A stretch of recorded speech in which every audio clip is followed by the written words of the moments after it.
Welcome back to page 121. Today I'm going to take a look at Mark Miller's Traveler Pocket Empires. When I reviewed Mark Miller's Traveler a little while ago, I gave it kind of a rough time, and it also proved to be one of the more popular videos I've done so far. So I thought, okay, here's a challenge. Go back to Mark Miller's Traveler and find some books you genuinely liked and some stuff you can still use in Traveler today. This is one of the books I've found. Pocket Empires has a lot of stuff that you can apply to your Traveler campaign right now. Even if you're running Mongoose Second, if you're running Classic Traveler, there's still a lot of stuff in here that you can apply to your campaign.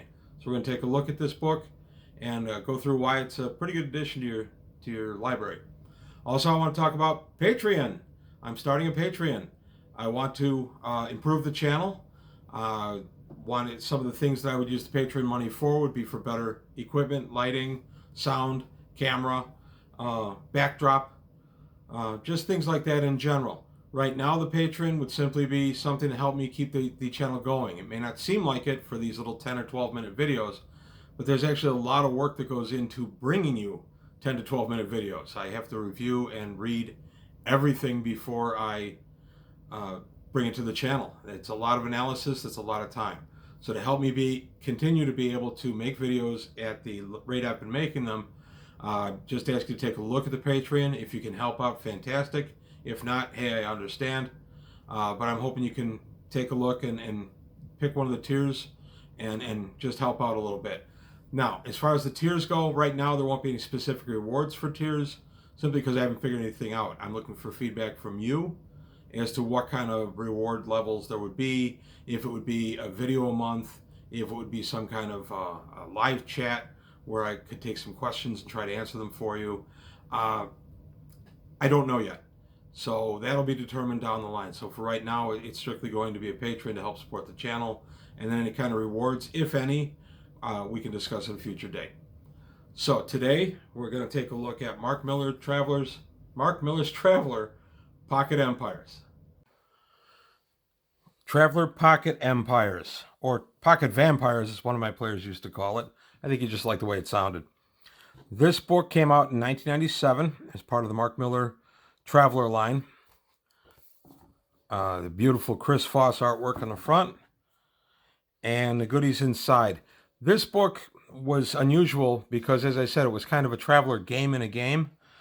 Traveler was famous for all the mini games that it used to publish in the 80s.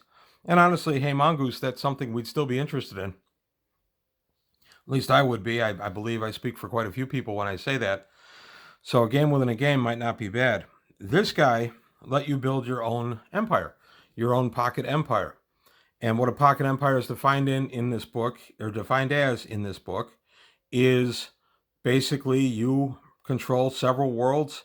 Your dynastic family holds sway over millions of, possibly billions of lives, and the economy in your area.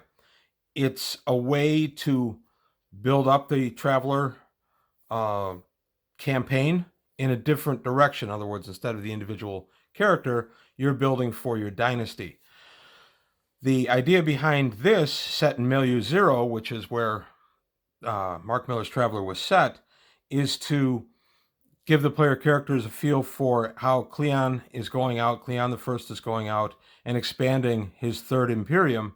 And in doing so, he's encountering other pocket empires. Because let's face it, at this point, Cleon's really just a pocket empire. And then this book gave you ways to clash your pocket empire, perhaps against the Third Imperium, the growing Third Imperium, or perhaps against another pocket empire. It was a pretty cool idea, actually, and I thought the execution was pretty good. I'm going to go through, I won't hit every page in this book, but we're going to hit a lot of the pages. This guy was $22.95 when it came out. It is available on DriveThruRPG for $10, on Mark Miller's Far Future Enterprises as part of the Mark Miller's Traveler disc. That disc is $35. I think it's worth getting. There's still a few other books I'm going to take a look at from Mark Miller's Traveler that I did enjoy, and I'm glad I have in my library. But if you just want this one, it's $10 for PDF. It is available on eBay, but it can get a little pricey. Okay, so here we go. The various credits, I'm going to just go over the design, which is David Burden, Stuart Dollar, Joe Grant, Andy Lilly, and Joe Walsh.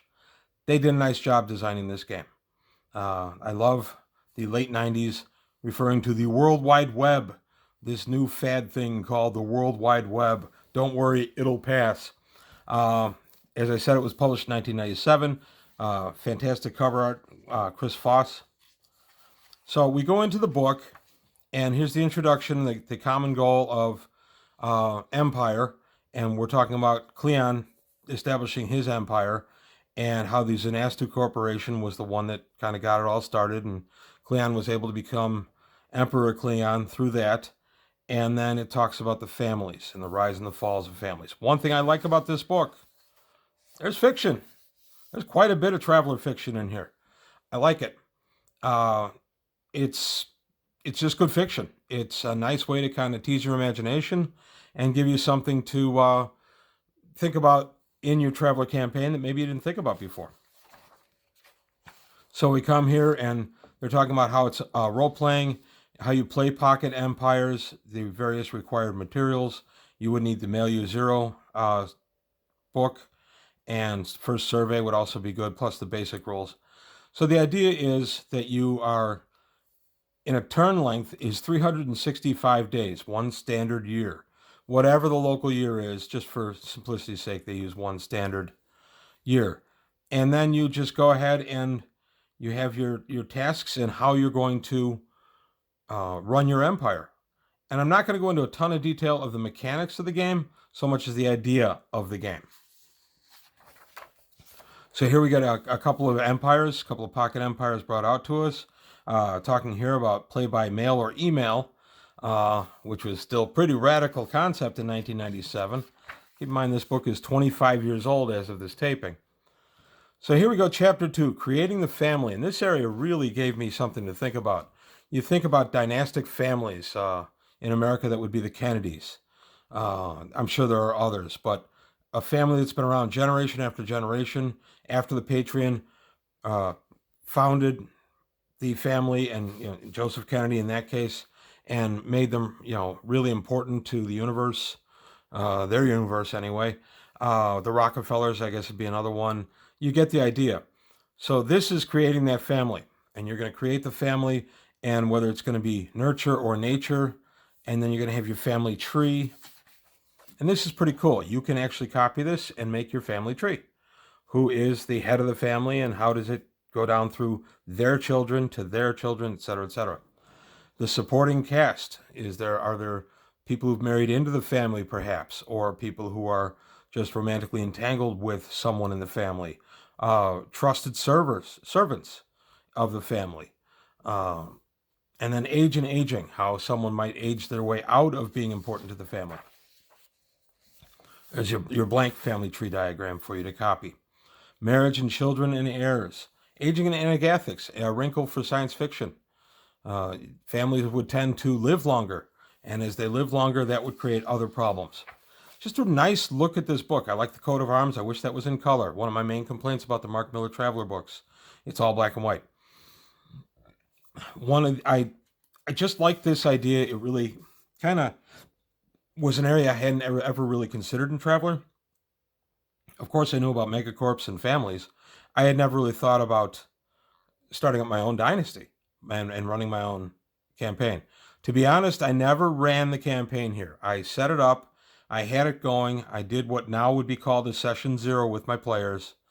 They were interested. Unfortunately, right at that time, one of my players, for reasons, ended up dropping out of our group. It was not a fight or anything. It was he had a significant change in his life, and he left our group, and he ended up moving away. And he was the main supporter of this after me. And once he was gone, kind of the life went out of the interest. It's a shame. I always wanted to play a game of this. So here's some more fine fiction. This book is loaded with little sidebar fiction. And then you can decide how big your pocket empire is going to be. And then you establish the empire, some control of the government, and what your government code, your structure is. And it goes through, and these are pretty much are translatable to even Mongoose's 2nd edition codes. Not much has changed in Traveler depending on the edition. So you can go ahead and just plug this in right now. And I'm going to go into some reasons how you would plug this in and why you would want to plug this in. So we're going to set up the empire. what's at stake for the establishing the empire, the economy, what inhabited worlds you have, what politics, what dynamics within your empire drive your empire. Is there infighting in your empire that you have to quell? Things like that. We come over to the law level on the various worlds. Your economics, big deal in this game. Who owns the factors of production? You need to know who makes what and who they're making it for, how they're making it for you, how it affects you economically. This book goes tremendously into the economics in a role-playing game, superficial kind of way, and I'm not knocking it when I say that. It's a role-playing game. I'm not expecting a 500 level economics class out of this thing. I want some basic nuts and bolts I can add into my game. And this is where I was saying that you could plug this into your campaign. If there's an area of your campaign, possibly even still a chunk of the Imperium, but you want to boil it down real fine, and you want to know who makes what and what the powers that be within that little cluster do on a day-to-day basis, this can really help you. This can add a lot of depth to any campaign that really wants to look at the economy. And that, of course, can affect the travelers. So, in this game, here we get supply and demand. Your economics 101. Okay? Resource units is something that they use to just kind of give you something to measure. How many resource units you generate in one turn. That's 1 year. And of course, the more resource units you generate, the more you can spend to build up your forces, things like that. The idea of this book is that my pocket empire will fight your pocket empire. My original campaign that I wanted to do in the 90s was going to be 4 of us, all with pocket empires, or actually it would have been 3 of them and me as the referee. And the 3 would have been vying with each other militarily and economically. And I was really excited about the campaign. I was always kind of sad it never went forward. So here we go, taxation levels. There's a lot of information in here. And as I said, even if you're not going to use the rules in here, just the ideas that are teased in here are so good. What does it take to run your government? What's your GB, your governmental budget? How much does it take to keep the apparatus of government up and running? Now we go to planetary development. How you're going to develop and use the planets that are within your pocket empire to make your empire stronger and better. And here we go again, more fiction. This book's worth it just for the fiction. I like sidebar fiction. I always have. I think it's something that's kind of gone out of role playing, at least the stuff I've read in more recent years.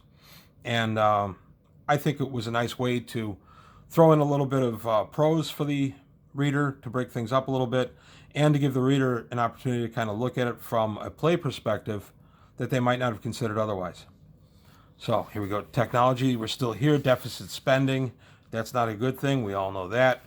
And now we go to controlling the empire, how you control the populace, how popular you are with your populace. If you're not popular, that can lead to problems down the line, depending on how you run your empire.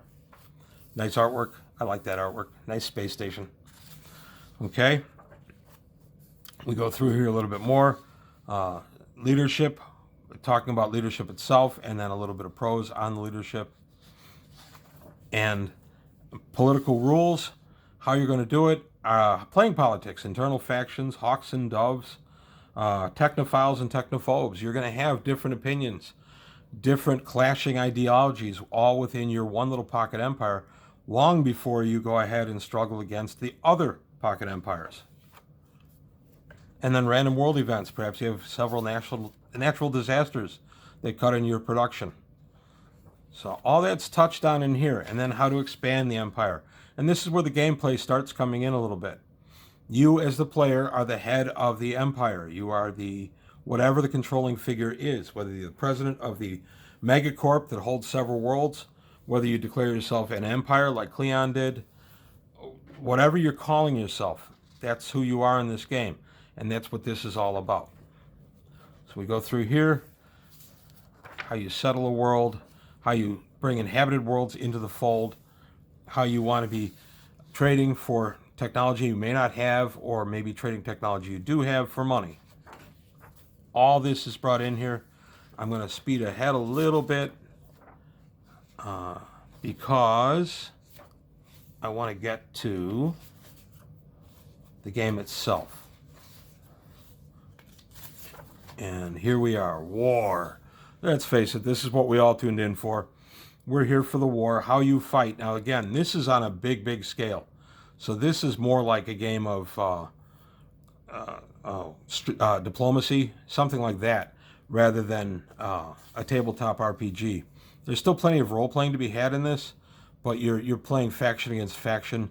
This is how you actually do war in this, and of course it's on a big scale.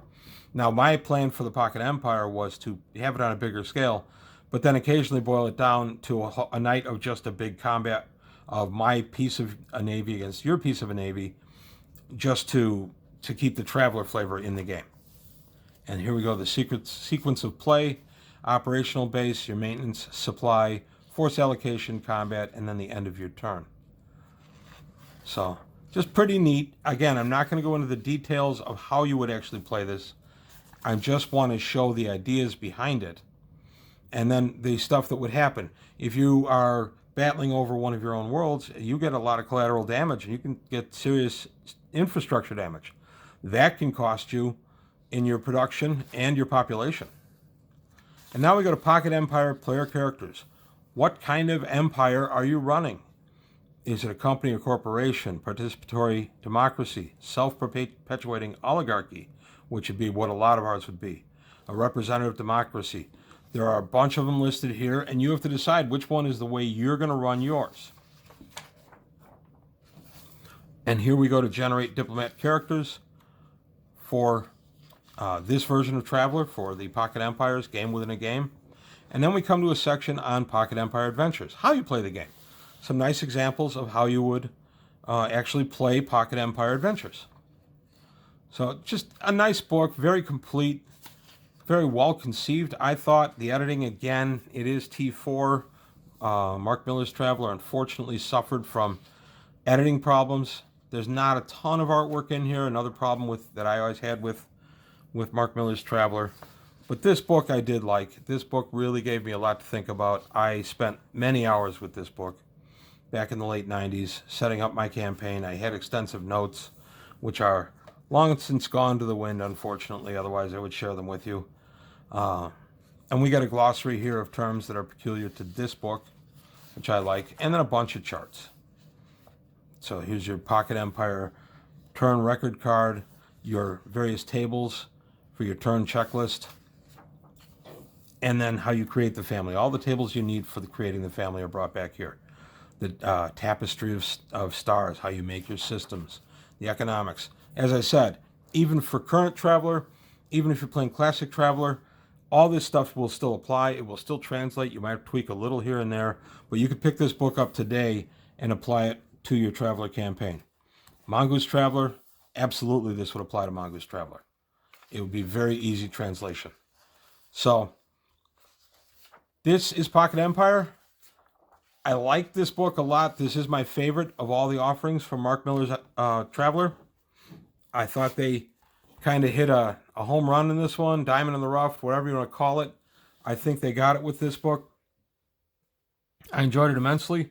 If you guys had any luck with it, if you did anything with your Pocket Empires and you want to share some stories, please put it in the comments below.